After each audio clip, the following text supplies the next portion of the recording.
रक्षा मंत्री राजनाथ सिंह आज स्वदेशी युद्धपोत आईएनएस विक्रांत पर थे।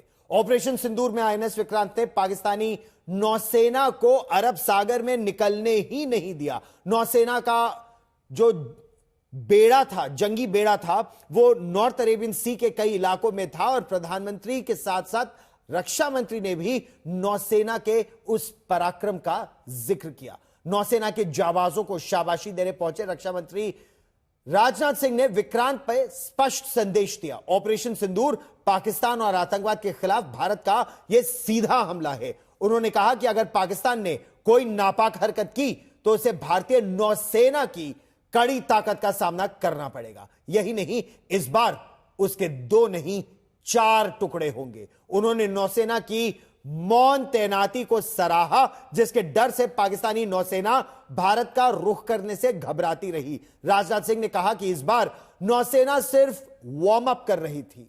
अगर एक्शन में आ गई होती तो पाकिस्तान के इसी बार 4 टुकड़े हो गए होते। उन्होंने बताया कि वायुसेना की ओर से आतंकी ठिकानों पर एयर स्ट्राइक के दौरान नौसेना की जो समुद्री घेराबंदी थी, उसने पाकिस्तान को बहुत जल्द घुटनों पर ला गिराया। अगर ऑपरेशन सिंदूर में भारतीय नौसेना अपने फार्म में आई होती तो पाकिस्तान के 2 टुकड़े ही न होते, बल्कि मैं समझता हूं शायद 4 टुकड़े हो जाते।